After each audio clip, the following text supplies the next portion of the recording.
Fala minha galera, e aí, tudo bom? Enem para pessoas privadas de liberdade, o ano de 2014. Vamos lá?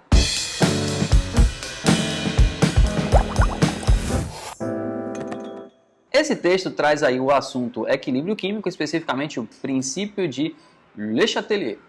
Ok, ele vai descrever aí a formação das estalactites e vai trazer uma equação química que está relacionada, de acordo com o próprio texto, a uma segunda etapa aí de uma série de reações que vão acontecer até a formação aí dessas estalactites.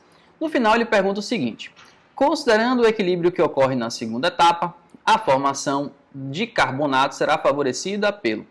Bom, a segunda etapa é a etapa relacionada a essa equação química. E ele quer a formação do carbonato, que é aqui o carbonato de cálcio. No começo da questão ele está dizendo aqui para você quem é o carbonato de cálcio.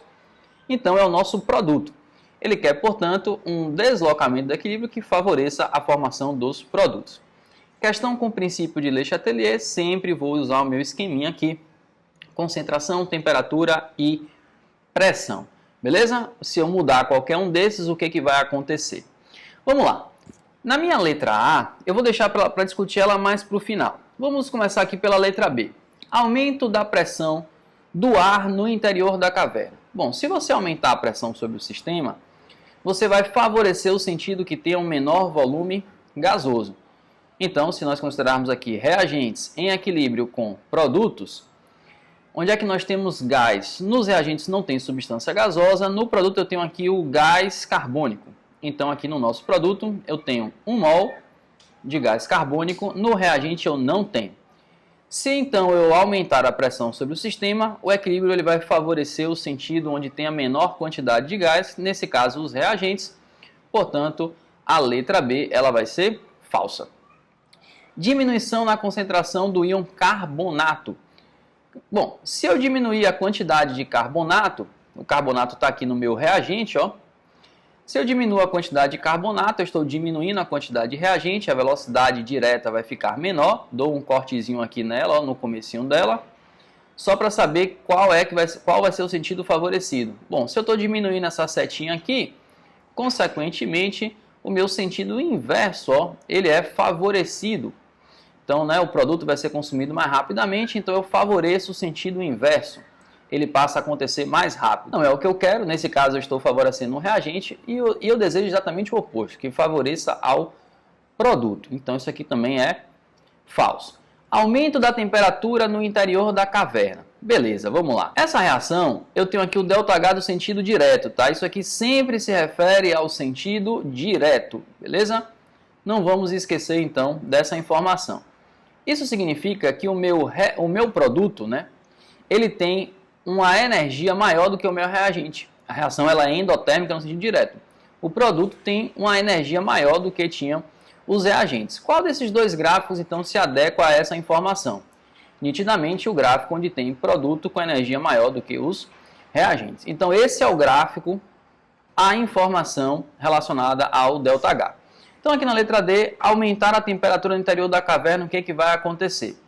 Se você aumenta o calor sobre esse sistema, então você está adicionando calor aqui para esse sistema.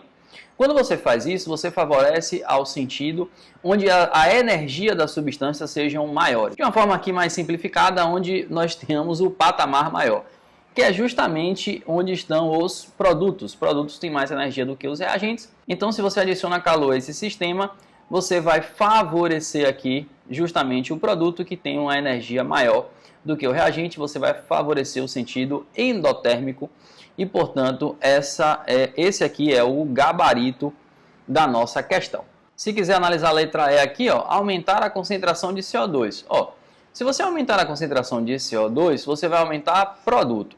Se você aumenta o produto, o que vai acontecer? A velocidade inversa ela vai ficar mais rápida. Ó. Você aumentou o produto e, consequentemente, a velocidade inversa ela fica mais rápida. Ou seja, você vai favorecer ao sentido dos reagentes. Ó, a setinha ficou maior para o sentido dos reagentes. Beleza? Falso também aqui essa alternativa. A letra A, eu acho que ela merece uma discussãozinha. Precisamos acreditar que o texto tem as informações necessárias para que a gente resolva as questões. E aí eu não tenho nessa equação, por exemplo, nem no próprio texto, nenhum indicativo sobre meio básico. Porque o íon hidroxila, que está na letra A, é um íon que está relacionado às propriedades de uma base. E não temos nenhuma informação sobre isso no texto e nem a própria equação nos traz uma informação acerca de um meio básico.